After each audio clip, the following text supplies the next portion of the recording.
Nintendo recently filed a patent for a dual-screen, detachable device. With the Switch 2 being Nintendo's worst-kept secret, every patent and leak that emerges raises an eyebrow from fans who are eager to get a first look at the next generation.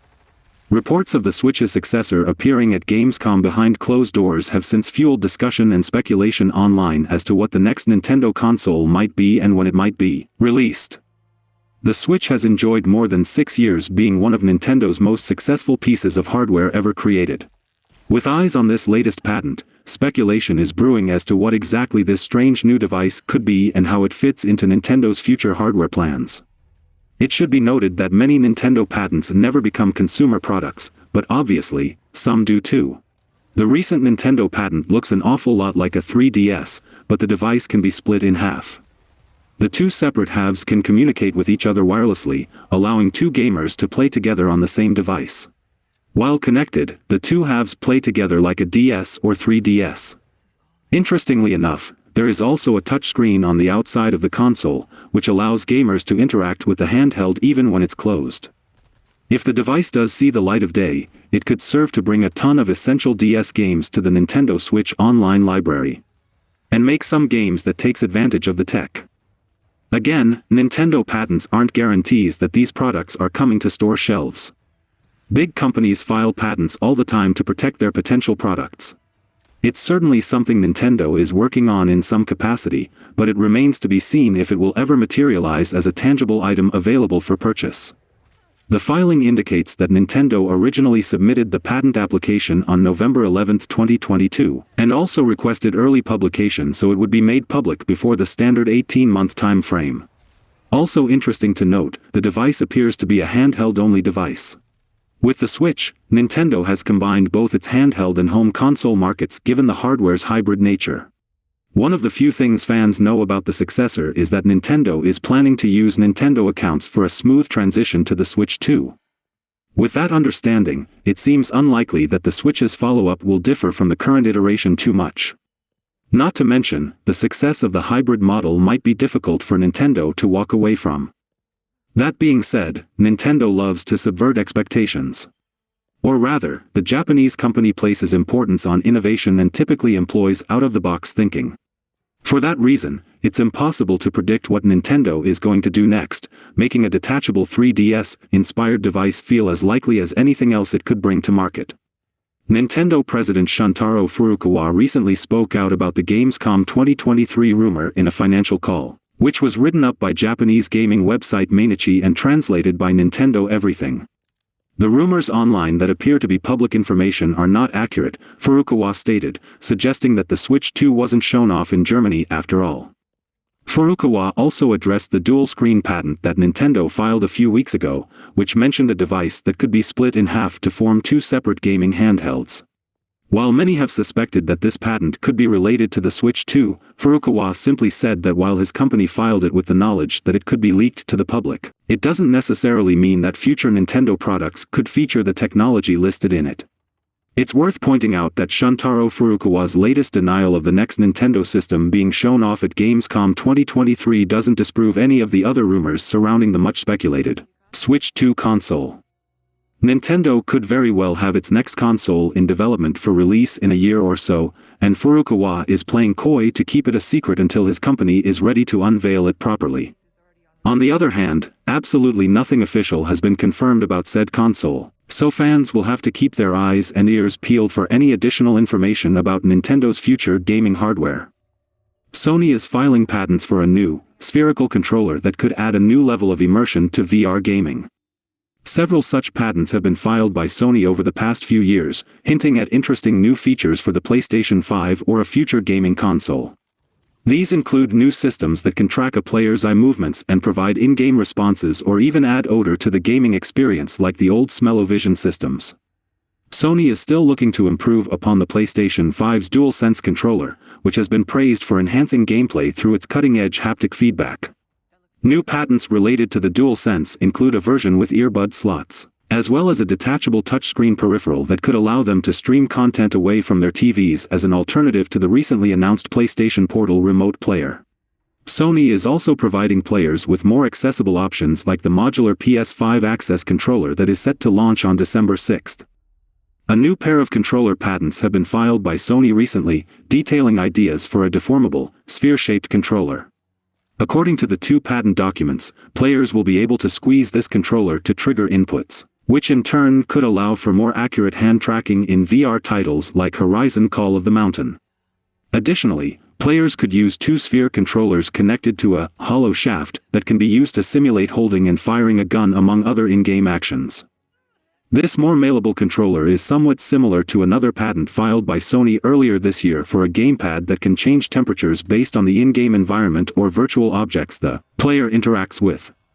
Sony has looked into more unconventional ways to control games over the years, including one patent that would let players use a banana in the place of a regular DualSense or a controller with collapsible thumbsticks for increased comfort and portability. As is the case with most patent fillings, this new spherical Sony controller is likely still in the early planning stages, assuming it eventually sees the light of day at all. If it is successfully produced, though, it could add a new level of immersion to VR titles by letting players squeeze the controller like they would the trigger of a gun or an evil crystal that needs to be crushed by the hero's hand to perform those actions in-game. Sony may be adding gaze tracking and other PlayStation VR 2 features to non-VR games soon according to the company's newly filed patent. If these features are implemented, PlayStation VR 2 players could benefit from an improved gaming experience in a variety of titles on PlayStation 5. A newly filed patent by Sony reveals that the company may be planning to implement gaze tracking and other PlayStation VR 2 features into non-VR games to improve performance while gaming with the headset. The patent details a system that focuses and renders the area that players are looking at in a higher resolution, which is denoted as the region of gaze, ROG. This process is already supported in native PlayStation VR 2 games like Horizon Call of the Mountain, but the patent notes that it could be applied in non-VR games to improve frame rates at a higher resolution. Moreover, PlayStation 5 games may be patched, upgraded, or remastered to support gaze tracking and VR features according to Sony's patent. If implemented, the patented system would allow PlayStation 5 consoles to dedicate less processing power to areas outside the PlayStation VR 2 users' ROG in the newly updated and developed games. Since the processing power is being diverted to the ROG, players may enjoy a smoother gameplay experience due to higher frame rates. Further, graphical details and draw distance will also be improved in the ROG for a clearer image in cinematic action games like Sony Santa Monica's God of War. The new patent is a promising sign of PlayStation VR 2's future since gamers could enjoy their favorite first-party and third-party games on PlayStation 5 with improved performance. These improvements are vital since higher and consistent frame rates can reduce motion sickness in VR. Sony could be developing and further refining its new PlayStation VR 2 features before pushing out a new update in the future. Nvidia is reportedly developing new central processing units, CPUs, to run with Microsoft's Windows. As the company evolves into artificial intelligence computing, it is now looking to take on fellow tech companies with new ARM-based processors. Interested consumers may have to wait a while for the official release of the ARM-based products to come into play as Nvidia quietly works on the new designs. As Nvidia continues to dominate parts of the tech industry, its products are widely seen and bought by many consumers. It keeps a steady line with the ever-growing advancements in modern tech, notably when it involves GPU, artificial intelligence, cloud computing, and semiconductors. Especially in the gaming industry, Nvidia is synonymous with PC players who are looking for the best of the best. But as technology continues to quickly progress, it's vital that companies are up to speed, with the ARM-based architecture particularly coming to mind with its recent developments. According to a report from Reuters, Nvidia is working to bring new CPUs to the PC crowd that can run Microsoft's Windows operating system. The new CPUs will utilize technology from ARM Holdings, which aims to bring the powerful benefits of reduced instruction set computer architecture. In an effort to achieve superior performance and presentation, Nvidia and Microsoft plan on launching the new tech sometime in 2025. In addition to Nvidia making CPUs with enhanced ARM technology, AMD is also planning on releasing its own line of chips to coincide with Nvidia's aim for a 2025 launch window. In fact, AMD recently launched a powerful mobile GPU to compete against Nvidia in the graphics card market. Both companies will then be joining Qualcomm since its exclusivity deal with Microsoft will expire next year in 2024. The deal concerned an exclusive agreement with Microsoft to design ARM-based chips. With the expiration approaching, competitors can then work with the Qualcomm Corporation. The rise of the ARM-based wave of products has gone into the competitive space ever since Apple introduced its silicon chips in 2020. Initially an effort to move away from Intel products, Apple designed its own, which now powers its hardware and software products. Given how efficient and powerful Apple silicon chips are in the industry, Microsoft aims to achieve similar success. There's no question that other technological advances will come into question: artificial intelligence, virtual reality functionality, cloud gaming stability, etc. So it's easy to see the influence that ARM-based products can provide. PC players are always demanding the best products that they can use for their builds, and it's essential that tech giants stay on top of the status quo. Every player has their favorite moment or level from a popular PlayStation game, and a new patent from Sony could allow them to replay them over again without having to start a new campaign. There have been many promising PlayStation patents filed over the past few years, offering up new features and peripherals that could either increase player immersion or help make gaming in general more accessible to everyone. One option many gamers would like is the ability to replay a particular story chapter after finishing their main playthrough. Certain story-based PlayStation titles like the original Marvel Spider-Man already include the option to jump into a particular section of their story after completing them, but this is hardly a universal standard.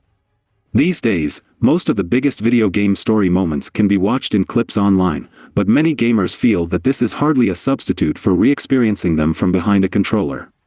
A new patent filed directly from Sony could change that for PlayStation 5 gamers going forward. As reported by Exputer, this new patent is officially dubbed Content Streaming with Gameplay Launch and describes a system that would add trigger points to certain cutscenes and story moments throughout a game's primary campaign. This would allow the player to jump back and forth to these marked moments anytime they wish, similar to how Blu-ray viewers can skip ahead in a movie by accessing its Scene Selection menu. Sony also mentions how this system could let players redo in-game choices in titles like Detroit Become Human by allowing them to go back to the point where said choices were made and pick a different option instead. Sony's document argues that this would be a boon for players who want to go on a different narrative path without having to start a new game from the very beginning.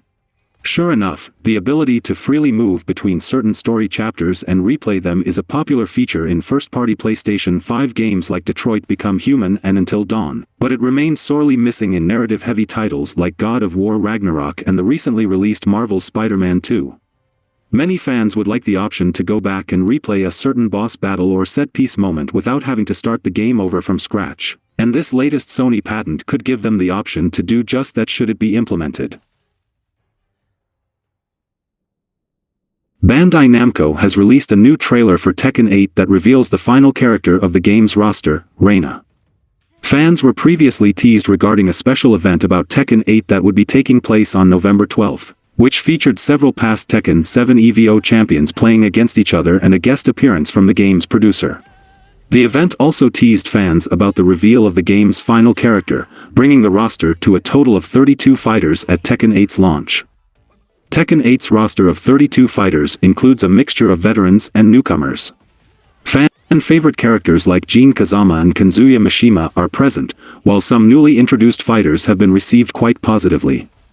Tekken 8 newcomers Victor Chevalier and Azucena Milagros are some examples, being praised for their unique fighting styles. With hype at an all-time high, Bandai Namco went all out with the final character trailer of Tekken 8, showing off Reina's stylish gameplay. The trailer kicks off with a shot of a familiar Tekken stage, the Mishima family dojo, surrounded by statues of various demons.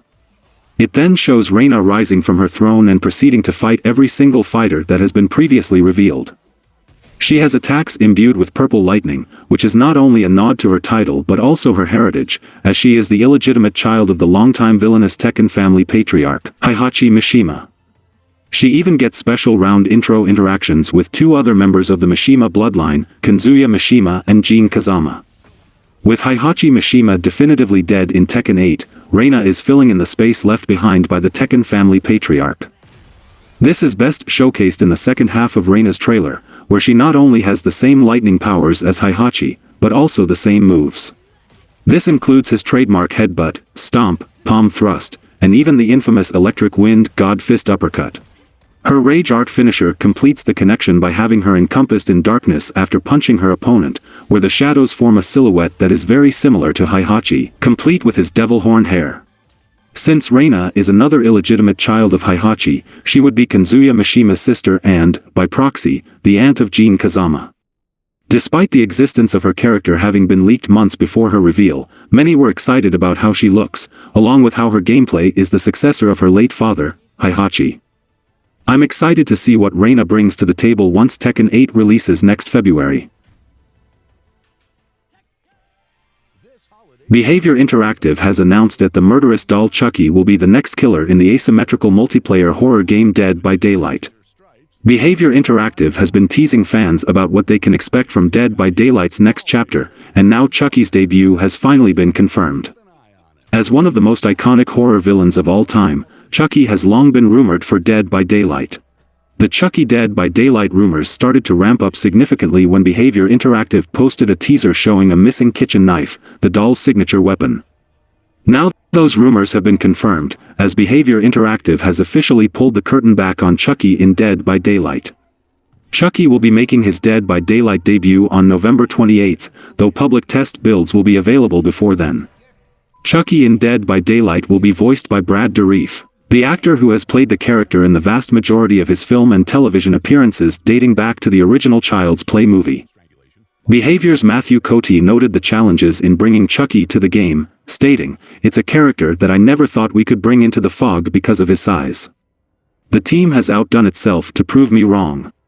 Players are in for a treat. Chucky in Dead by Daylight really is the unmissable multiplayer horror gaming experience."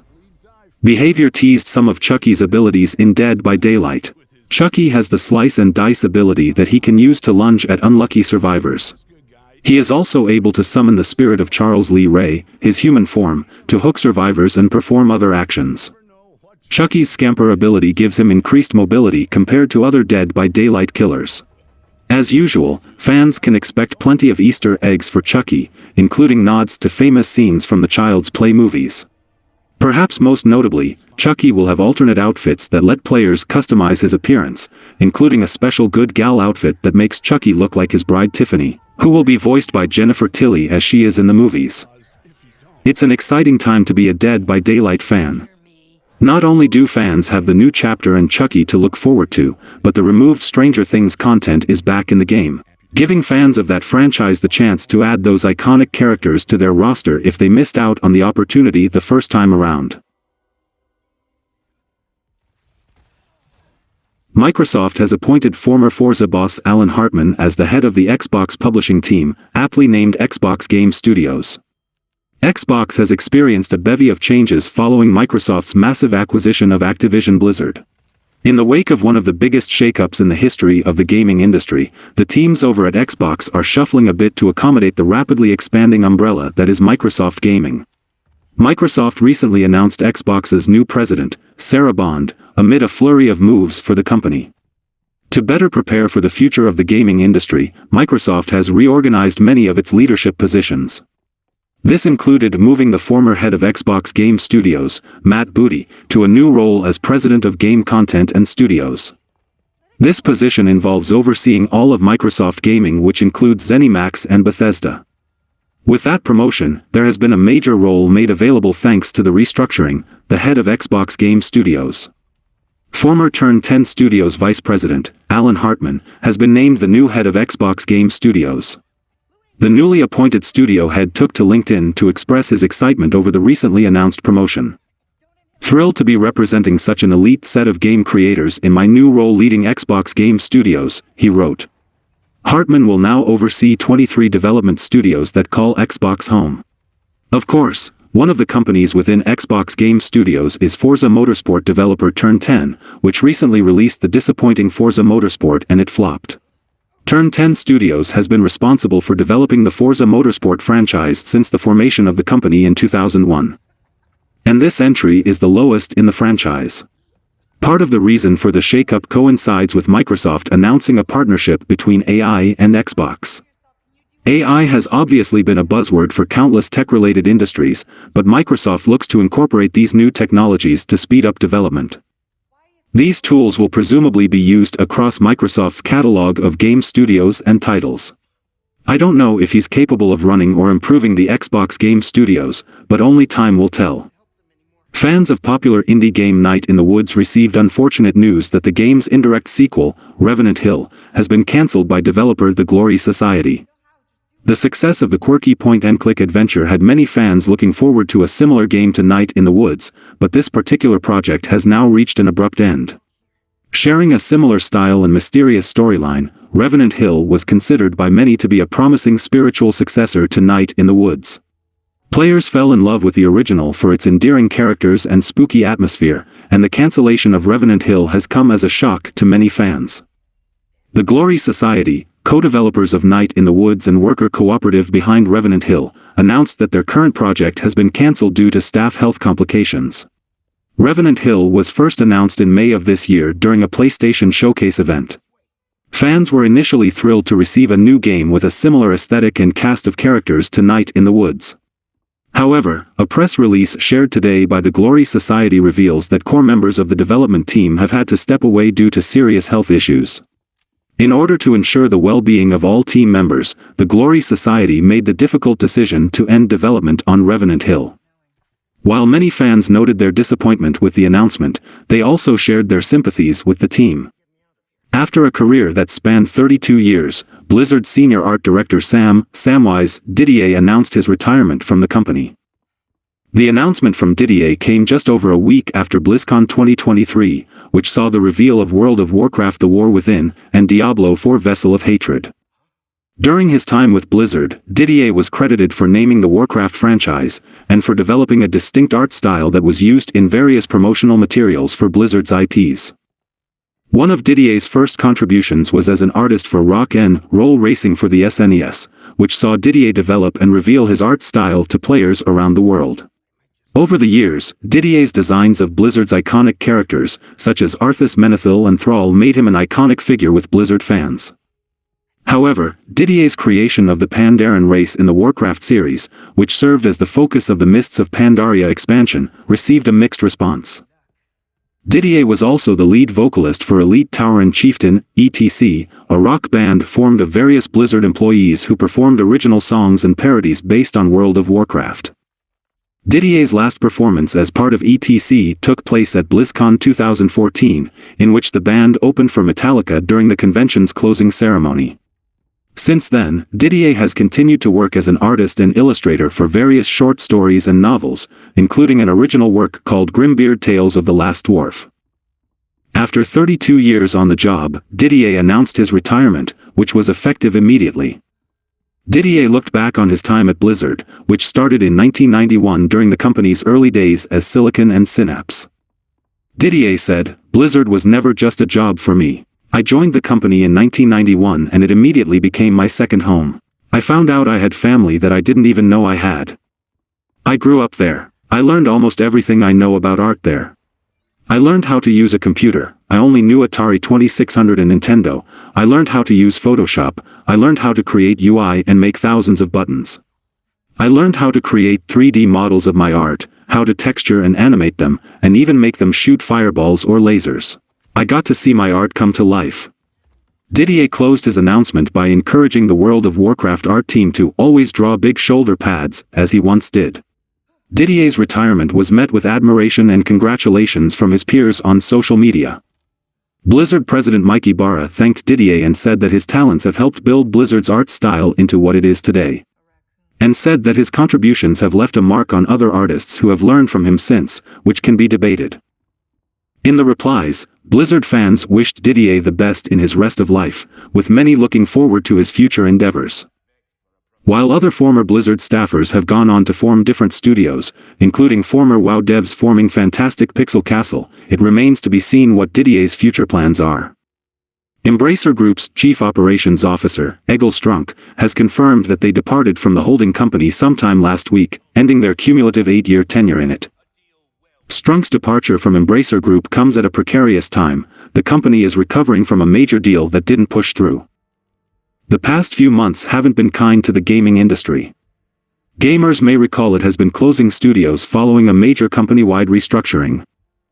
The latest studio closed by Embracer was Campfire Cabal, which didn't even reach its first birthday before its closure.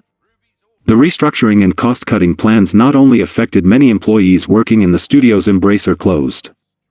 It also meant the cancellation of many of the unannounced games it was already developing at the time. These games will never see the light of day. It was during this period at Embracer that Strunk decided to leave it. According to Strunk's post on LinkedIn, they're sad they're leaving Embracer after working with amazing colleagues like Embracer Group CEO Lars Wingefors. However, they're excited about the opportunities lying ahead for them as they start building their own game company, Strunk Games. The now former Embracer Group COO described the new game company as one that supports and involves itself in some of the most interesting gaming studios, companies, and projects worldwide as the games industry continues its constant change. Matthew Karch has been acting as Embracer Group's interim COO since mid-June, and although Embracer Group has yet to officially name Karch as Strunk's successor, his time as the interim COO makes his appointment to the role a good possibility. Karch was previously the CEO of Saber Interactive, a company under Embracer Group and the developer of games such as Evil Dead the Game, World War Z Aftermath, and John Carpenter's Toxic Commando. Similarly, while Strunk admits that the past year was rough on Embracer Group due to the restructuring, he believes the company will pull through and have a long, bright future once it does. The chief operating officer of Embracer Group has left in the middle of the company's turbulent restructuring program to form his own company. Strunk originally served as vice president for Nordic Games, a company that later became THQ Nordic, out of which grew the Embracer Group. After his 2011 to 2014 tenure, Strunk left for a role at 20th Century Fox's Nordic operations before returning to become Embracer COO. It's too early to say if Karch will help lead Embracer Group out of the dilemmas it now faces if he's appointed COO. However, with the COO typically being the second in command in a company, the fate of the Star Wars Knights of the Old Republic remake now lies in the hands of the new COO just as much as those of the game developers working on it under Saber Interactive. As such, only time can tell if Embracer Group and Saber Interactive will sink or swim in the remake's development, an endeavor another game studio has already attempted. Speaking of the Embracer Group, TimeSplitter's developer Free Radical Design is facing layoffs and may soon shut down entirely. If that happens, it will be the latest of several Embracer Group subsidiaries to close their doors as part of the Swedish corporation's ongoing restructuring. Free Radical Design, known as Crytek UK from 2009 to 2014, is best known for developing the TimeSplitter series, which ran from 2000 to 2005. The series saw players battling the titular alien race across time periods ranging from the Wild West to the future. Crytek acquired the company following the release of Haze in 2009, and it went on to develop Crysis 2, Crysis 3, and the Xbox 360 port of Warface. Embracer Group acquired the company in 2021, reorganizing it as a subsidiary of Deep Silver and announcing an as-of-yet untitled TimeSplitters game. However, it now appears that Free Radical's days might be numbered. As Video Games Chronicle reported, it is one of the subsidiaries under evaluation as part of Embracer Group's downsizing. While the corporation has yet to announce its final decision, Free Radical employees have reportedly been notified of the TimeSplitters developers' potential shutdown. Embracer operates Free Radical and Deep Silver through its division Play-In.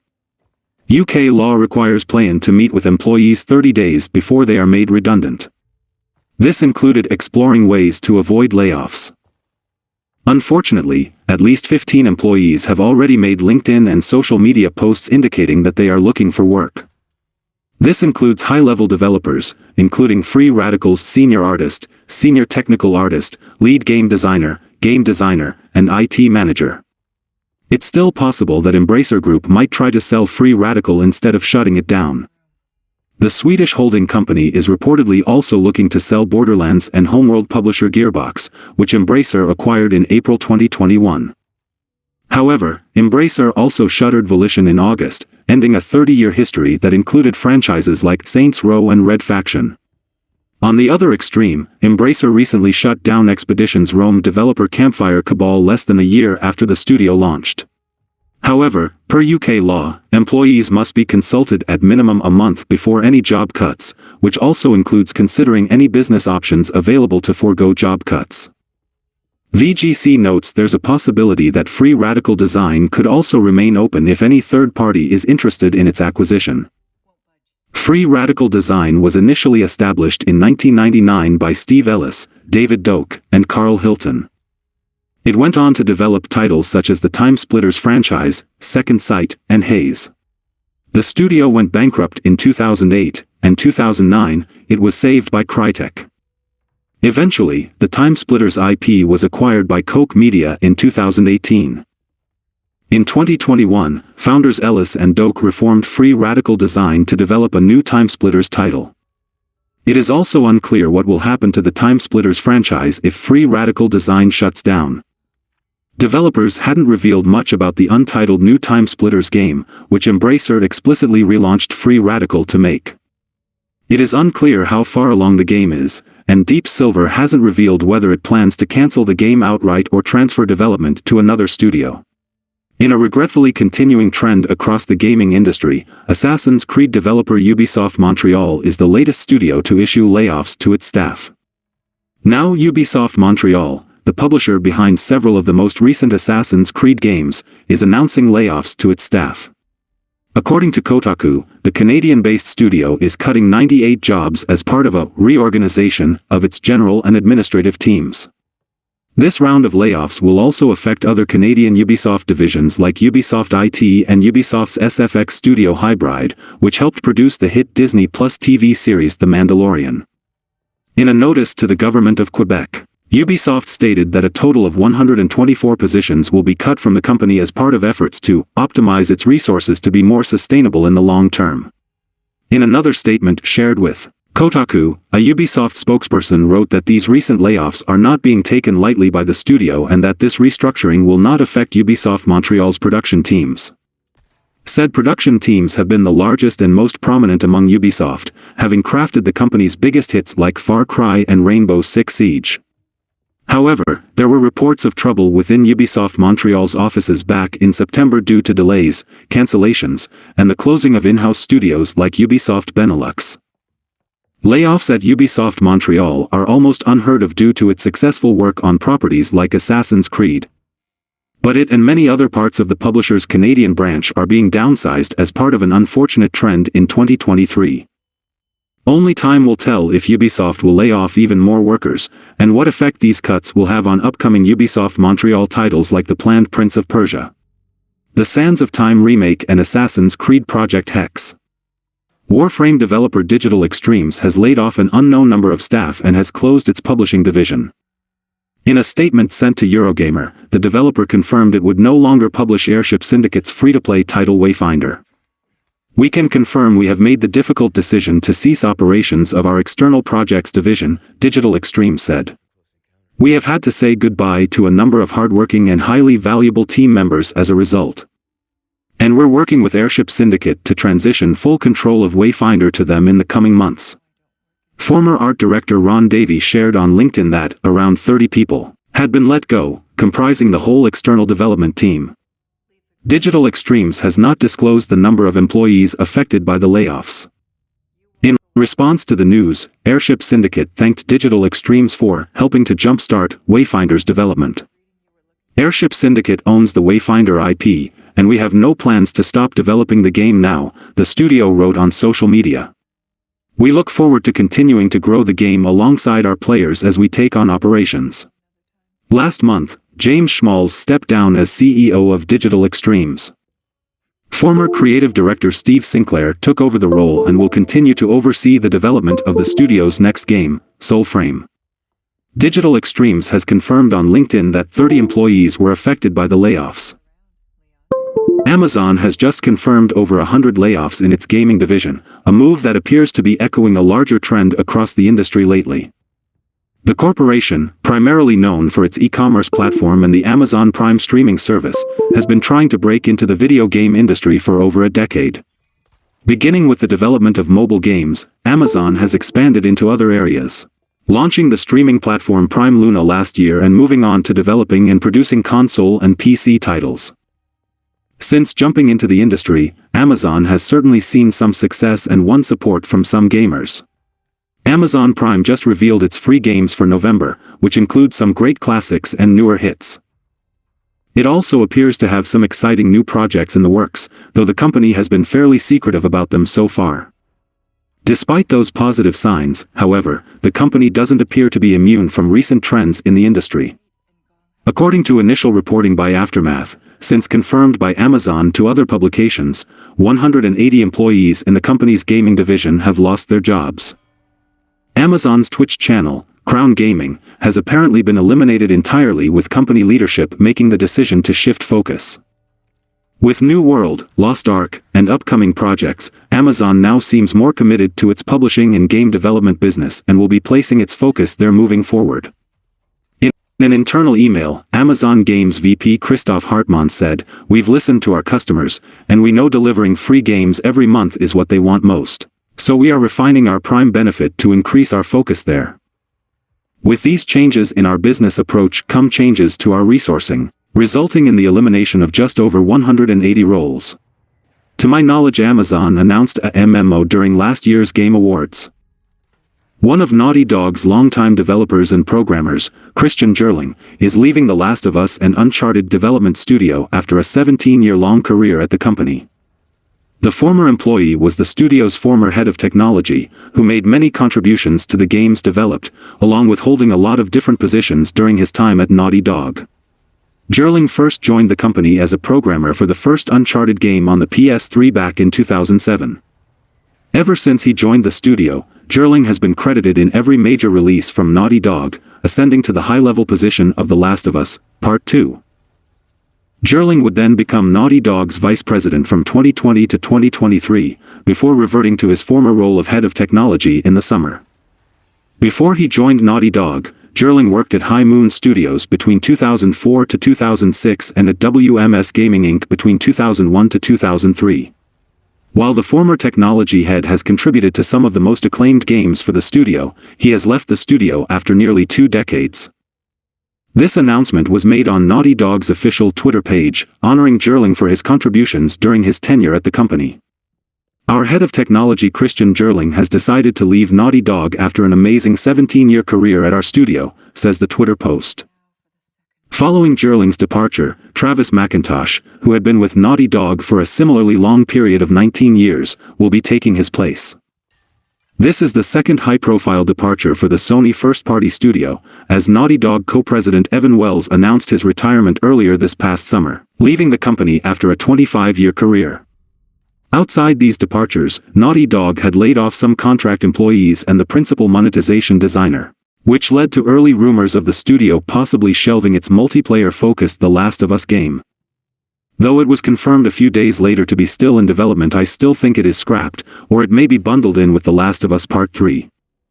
Greiling's replacement, Travis McIntosh, has a similar profile to him, as McIntosh had joined the studio ahead of the first Uncharted's launch. In terms of games that McIntosh had previously worked on at Naughty Dog, he was the lead programmer for various Uncharted games until Lost Legacy as well as both Last of Us games.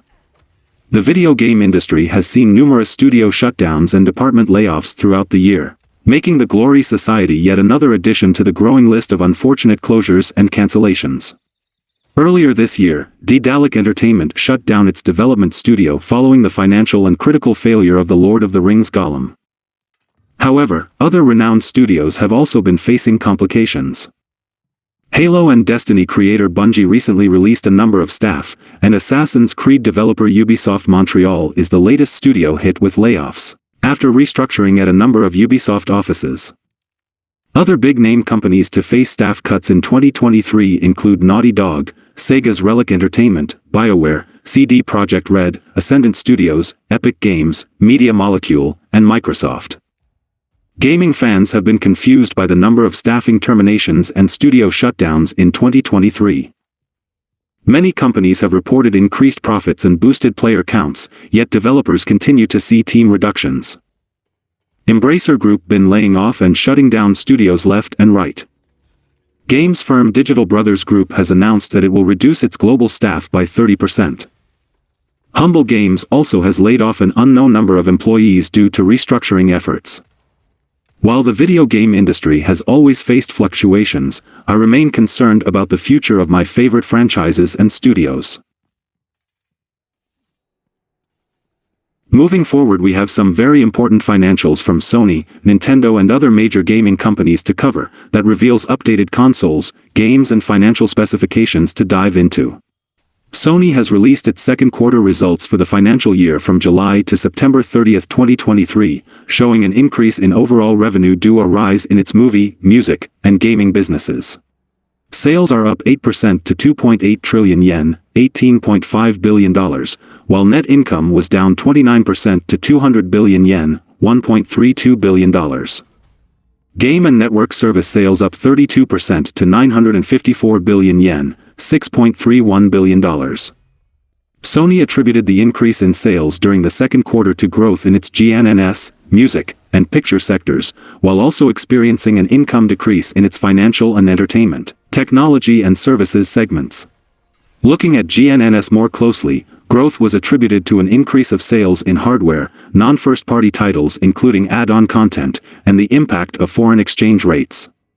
Software sales were up 26% to 479 billion yen, $3.16 billion, representing 67.6 million copies sold across PlayStation consoles. First-party titles represented 4.7 million units of this total, not including Marvel's Spider-Man 2, which accounts for the next quarter. Digital software sales represented 200 billion yen, $1.32 billion, during Q2, an increase of 39%, while physical title sales were down 4% to 35 billion yen, $231 million. Monthly active users accounted at 107 million. Meanwhile, hardware sales rose 60% to 287 billion yen, $1.9 billion, with the PlayStation 5 shifting 4.9 million units during this period, making the PS5 shipments 46.6 million in total. Sony said this was in line with its expectations, and represented a 25% increase over the number of PS4 units sold in the second quarter of the fiscal year ended March 31, 2017, during which 20 million units of the console were sold. Earlier this year, the firm said it planned to sell 25 million PS5 units by the end of the fiscal year. This figure remains unchanged, with Sony attributing the release of the redesigned PS5 and the introduction of the PS Portal as a way to increase sales during the holiday season. Looking ahead, Sony has forecasted sales for this fiscal year, ending in March 2024, to reach 12.4 trillion yen, $82 billion, up 2% compared to the forecast from August and representing a 13% increase compared to FY22. As for Sony's games sector, the company is expecting sales to reach 4.36 trillion yen, $28.85 billion, a 19% rise over the previous fiscal year. Its operating income forecast remains the same, with the company expecting 8% growth year-on-year to 270 billion yen, $1.78 billion. In the second half of the fiscal year, we intend to focus on responding to this business environment in each business and establish a foundation for growth for the next mid-range plan and beyond, Sony explained. In particular, we plan to focus our efforts on the top priorities of increasing the market penetration of PS5 and expanding the PS5 user base as a result in the GNNS segment, said Hiroki Totoki, the current CEO of SIE, until he finds the replacement for Jim Ryan. Sony has delayed half a dozen PlayStation games that were originally planned to hit the market over the next 2.5 years. The newly postponed titles are all part of the double-digit batch of Sony's live service games that the company first confirmed in February 2022.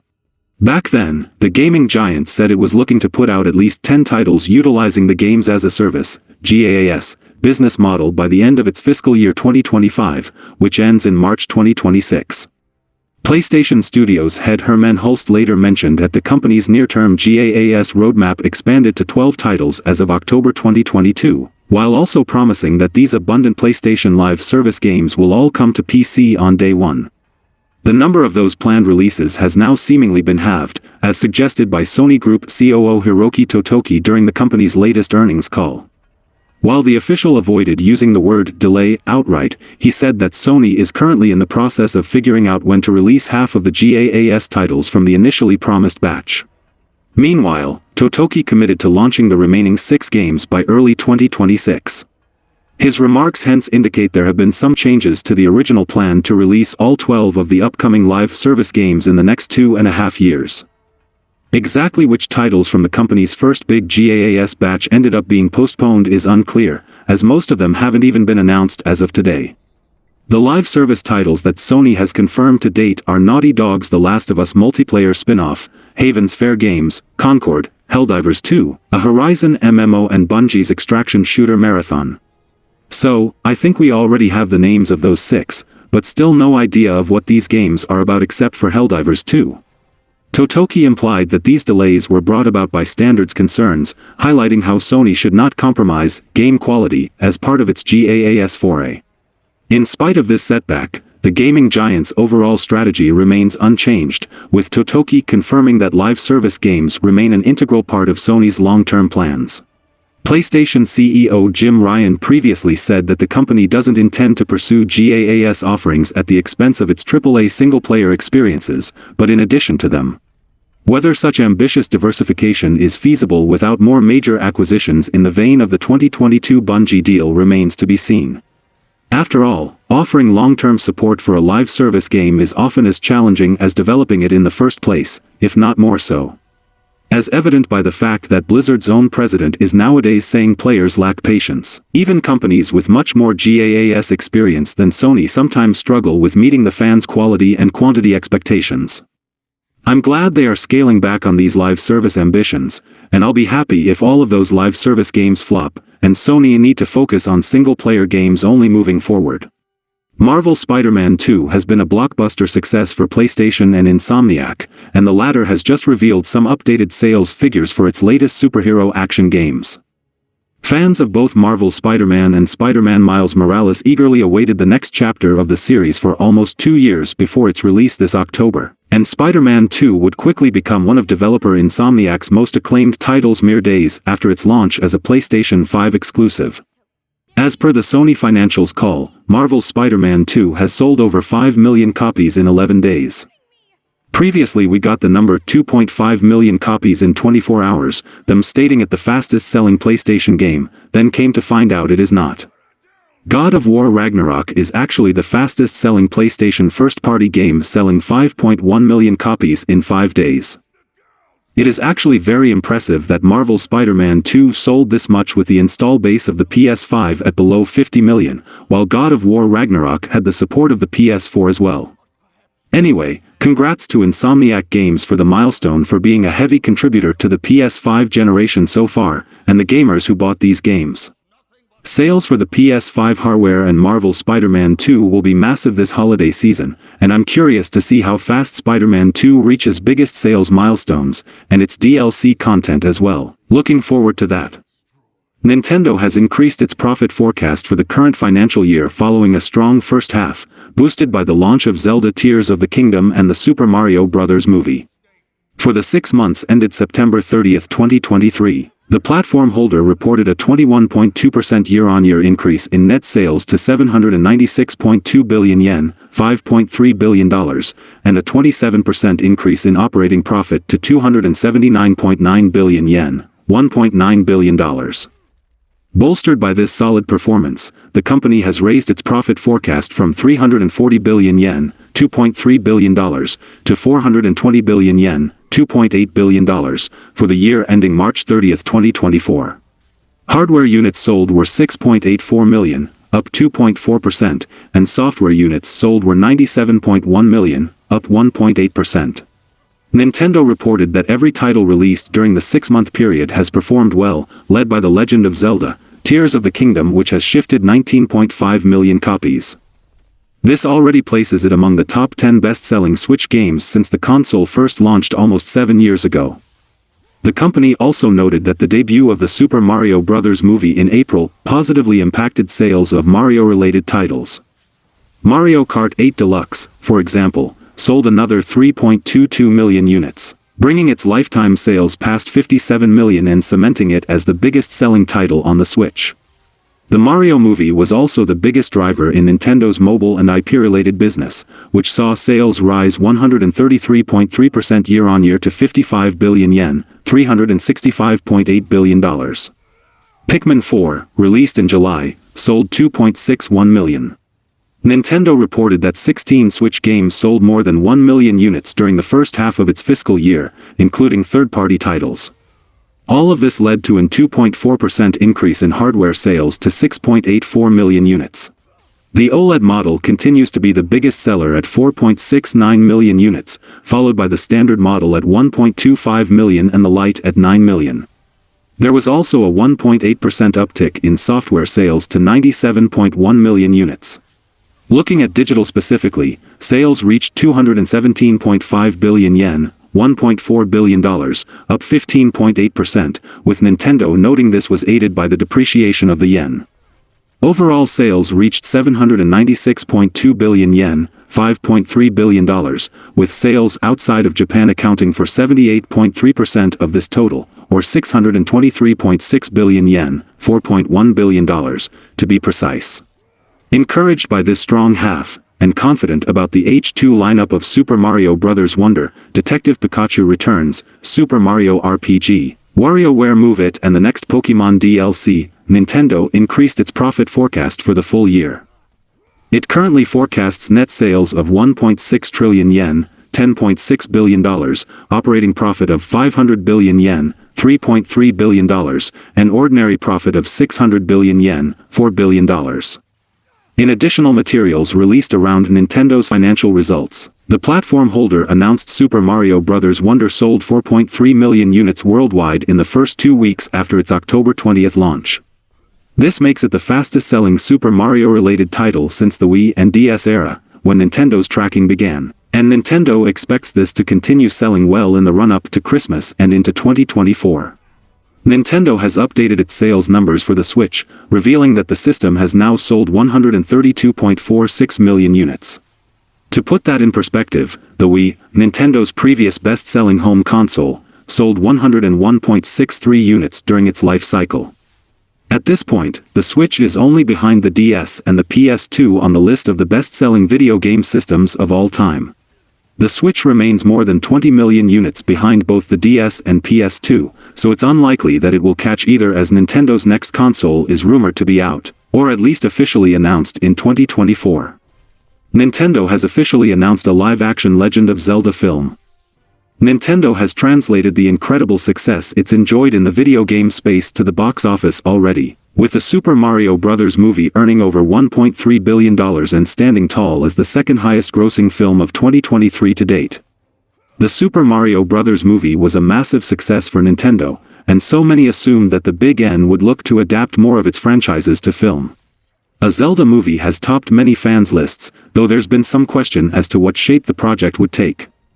While some fans assumed that a Legend of Zelda movie would be animated like the Super Mario Bros. Movie, it's now been confirmed to be a live-action project. The Legend of Zelda movie will be produced by franchise creator Shigeru Miyamoto and Avi Arad, with Wes Ball serving as director. In a somewhat shocking development, the Legend of Zelda movie will be made as a collaborative effort between Nintendo and Sony Pictures Entertainment. Sony and Nintendo will both finance the project, with more than 50% of the budget financed by Nintendo, while Sony will handle theatrical distribution. Shigeru Miyamoto played a key role in the Super Mario Bros. Movie, which ensured that the film was true to its video game roots and helped it become such a massive hit at the box office. Miyamoto being involved in the Zelda movie is certainly good news for the film. Avi Arad, meanwhile, has served as producer on some of Hollywood's biggest films, including many Marvel movies like the various Spider-Man films. Arad has also dipped his toe in video game films, having produced both the Uncharted movie and the upcoming Borderlands film. Director Wes Ball is the most questionable piece of the puzzle, as his filmography isn't all that impressive from a quality standpoint. Ball directed The Maze Runner, The Scorched Trials, and Maze Runner The Death Cure, all of which earned mixed to negative reviews from critics despite being box office successes. However, that may have more to do with the source material than Ball's directing. Ball's next film is Kingdom of the Planet of the Apes, set to premiere in 2024, so one has to imagine that the Zelda movie is still years away, though Nintendo's announcement stopped short of providing release date specifics. Nintendo began its current push into film back in 2016, when Nintendo president Tatsumi Kimishima said the company was in talks with a number of partners for an array of Nintendo movies. Nintendo teaming with Sony to create the Zelda film is perhaps the most shocking development out of all this, as the two are fierce rivals in the video game space. Nintendo and Sony have competed in the console market, handheld market and video games in general for decades, so it's surprising to see them team up for a movie. Actually, Nintendo is a major reason why PlayStation came into the gaming space, dominating since its first outing, the PS1, and even ran Nintendo from the console space to the handheld market. It is really surprising to see both teaming up for this project. In any case, video game movies do seem to be the next big thing in terms of blockbuster films, and it will be exciting to see how the Zelda movie turns out and who is cast as Link and Zelda. A live-action Zelda movie would be a harder task than an animated one. Hopefully this one turns out good like recent game adaptations like The Last of Us, Twisted Metal, Gran Turismo and the Mario movie. Take-Two has released its financial results for the second quarter, which show net losses deepening to $543.6 million. For the 3 months ended September 30, 2023, the company saw a 111.5% difference between this loss and the $257 million loss recorded in the same quarter last year. Net revenue and net bookings both saw a slight dip with $1.3 billion, down 7% year-on-year, but the publisher said both were in line with previous guidance. It reaffirmed its forecast of between $5.37 billion and $5.47 billion in full-year revenue, but now predicts a net loss of $910 million to $957 million for the fiscal year. Total net revenues were down 7% year-on-year to $1.3 billion with a gross profit of $415.4 million. However, operating expenses of $959.1 million led to that net loss of $543.7 million. Net bookings fared better, down just 4% to $1.44 billion. Recurrent consumer spending bookings also decreased 7%, although Take-Two noted this in line with Outlook, accounted for 78% of total net bookings. The largest contributors to net bookings were NBA 2K24 and 2K23, GTA 5 and Online, GTA 5, Red Dead Redemption 2, Empires and Puzzles, Toon Blast, Words with Friends, Merge Dragons, Zynga Poker and Zynga's hyper-casual mobile portfolio. Take-Two reported that it saw better-than-expected results from GTA 5, GTA Online and Red Dead Redemption 2, the first two now being 10 years old. GamesIndustry.biz spoke to CEO Strauss Zelnick ahead of the results, and asked whether these titles are expected to lose momentum anytime soon. "We're always concerned," he said. "We never take success for granted and all titles degrade at some point. There is a decay curve. But what Rockstar has done to fight that curve, and in fact to create ongoing growth, has been nothing short of extraordinary, and I think it reflects the near perfection of these properties." Grand Theft Auto franchise now boasts 410 million in lifetime sales. As per usual, its latest milestone is largely attributed to the never-ending success of GTA 5. The fifth mainline entry has sold some 190 million units as of September 30th, just over 10 years into its release, thus accounting for nearly half of the series' lifetime sales. The chances of GTA 5 actually passing that 50% threshold seem fairly likely, as this current pace puts it on track to do so in September 2024, but only if its much-anticipated sequel isn't already out by then. Zelnick also talked up solid results from other titles such as NBA 2K, which sold over 4.5 million units, and net bookings for this title are expected to be up year-over-year, despite market challenges. He also cited good performances from catalog titles across franchises such as Borderlands, BioShock, Civilization, as well as other live service games and the Zynga portfolio. There are numerous pockets of opportunity inside the company, he told. Most recently at Zynga, we have 3 new titles that are looking very positive. It's early days, so way too early to claim great success. But Power Slap, Top Troops and Match Factory are all very promising, and Zynga ad bookings are up year-over-year. So, we're firing in all cylinders. We feel really good about how the company is doing. It's been well over a year since Zynga was fully integrated into Take-Two. When asked how well the acquisition has played out for the publisher, Zelnick told that mobile now represents very close to half of total net bookings. That was the goal that we had, he continued. The deal has turned out to be accretive. The integration went extraordinarily well, and we've made progress in our profitability initiatives. including going direct to consumer for some portion of our business, which gives us a real margin boost. Looking ahead, the company reiterated its forecast of net revenues ranging between $5.37 billion and $5.47 billion, as well as net bookings of $5.45 billion to $5.55 billion for the current financial year ending March 31, 2023. Nevertheless, the company remains exceedingly optimistic about fiscal 2025 and beyond, not the least because the next Grand Theft Auto is on the way at some point. And while Rockstar likely wouldn't be gearing up to finally showcase its next game in December if the project wasn't verging on completion, I predicted that GTA 6 won't be out until spring 2025, at the earliest. Another factor to consider is that the GTA series has historically been prone to delays, as underlined by the fact that all of its 3D installments except for Liberty City Stories were postponed at least once. A December 2023 reveal hence doesn't necessarily guarantee that GTA 6 will be out by early 2025. For example, Rockstar took nearly 2 years to finish GTA 5 after unveiling the game in November 2011. Precedent suggests Rockstar won't attach a specific release window to its first Grand Theft Auto 6 trailer, likely because it's still too soon to commit to one. And while it remains to be seen what the upcoming promo will depict, the developer's mere announcement of the GTA 6 trailer already broke a Twitter engagement record, indicating that the interest in the game is at an all-time high. The hype is understandable. It's been over 10 years since the last Grand Theft Auto, and the previous release just happens to be one of the most successful entertainment products of all time. With player expectations clearly high, Take-Two CEO Strauss Zelnick speaks what he expects from the upcoming blockbuster. GTA 5 has enjoyed success few AAA games have ever come close to, so it's safe to assume the publisher is at least hoping to build on that with the long-awaited sequel. We don't tend to set particular expectations for any future releases, Zelnick told. Our job is to be the most creative, the most innovative, and the most efficient entertainment company in the world. All of our creative teams at all of our labels are trying to create perfection. And the result of that has been that we have 11 franchises that have each sold over 5 million units in individual releases, and that we have the largest and most diverse collection of owned intellectual property across mobile and console in the interactive entertainment business. It's a result of that strategy and the extraordinary effort of our creative team that has led us now to become the number 2 pure-play interactive entertainment company on Earth. So we stay away from claiming victory until it's occurred, but we're super optimistic about the company's line-up across the board. He adds that the market is becoming more competitive and more challenging, but he remains optimistic for 2024.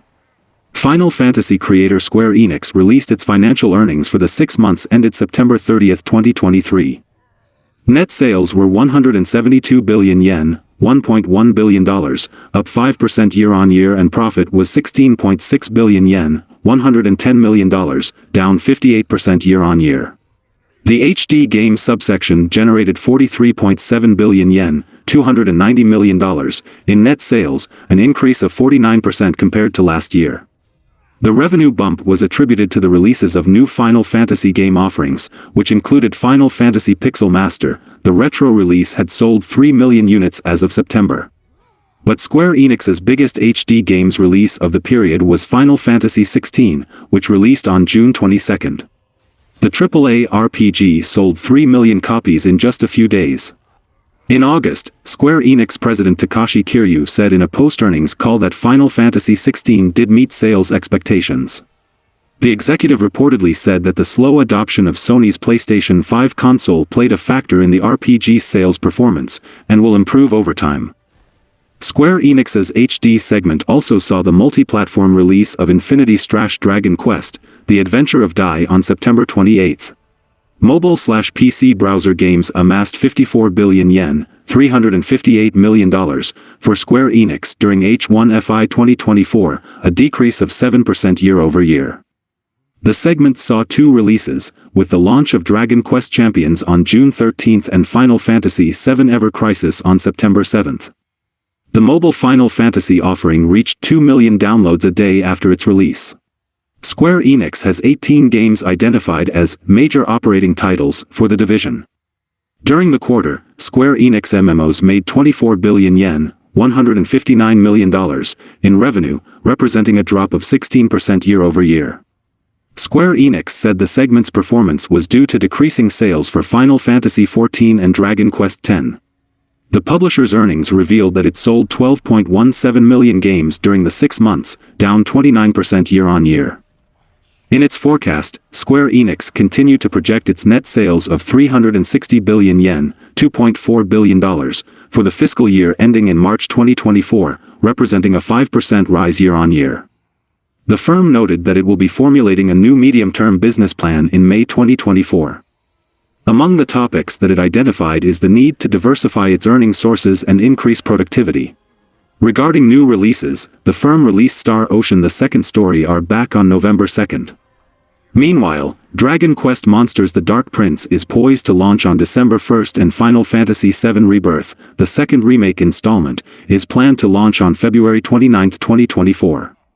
Unity has released its financial results for the 3 months ended September 30, 2023, announcing layoffs despite a significant growth in revenue and a drop in overall net loss. Unity's revenue increased 69% year-over-year to $544 million, while it reported a net loss reduced by half to $125 million, compared to $250 million during the same period last year. Despite this, Unity has announced more layoffs as a result of a comprehensive assessment of its product portfolio at the beginning of its fourth quarter, as detailed in its Q3 2023 report.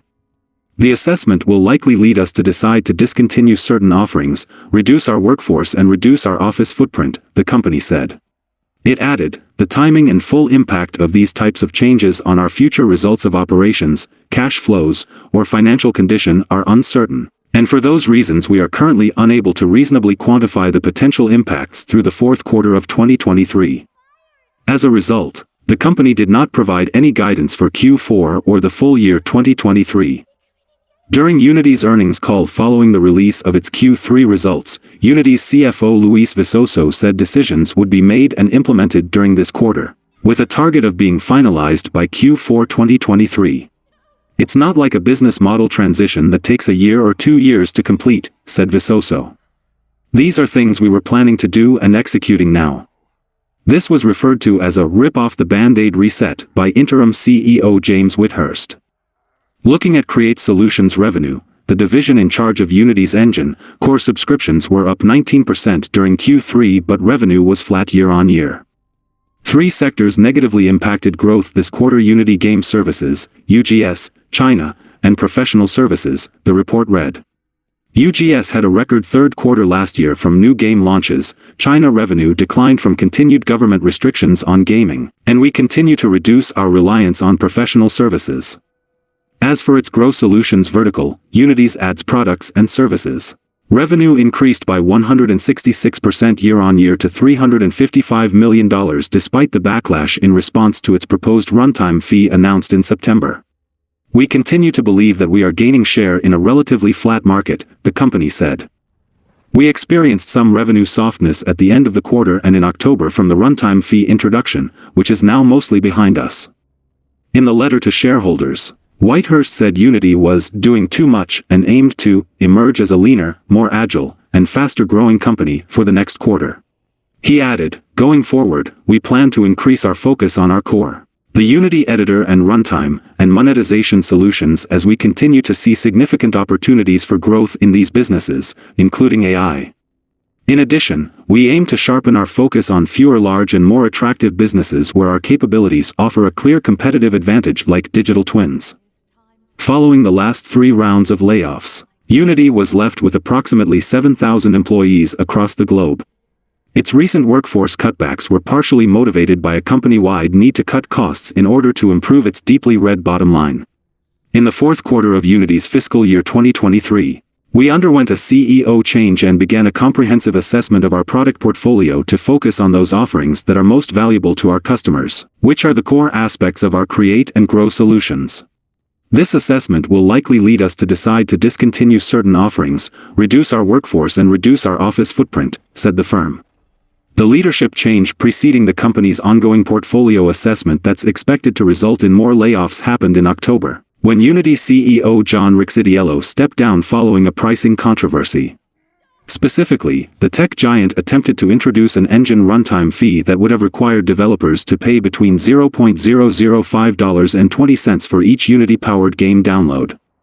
The move prompted widespread developer backlash, with many studios threatening to drop the engine altogether. Apart from public criticism, hundreds of game developers resorted to boycotting Unity's advertising network in protest of the fees. The company eventually scrapped the plan to retroactively impose the controversial pricing structure on older versions of Unity. The runtime fee will still be attached to future versions of the engine starting in January 2024. And that's all for the video, guys. Like and share the video for a greater audience. Comment your thoughts on the topics, and donations are always appreciated. Subscribe to the channel and click the bell icon, and until then, from SMPV, it's goodbye.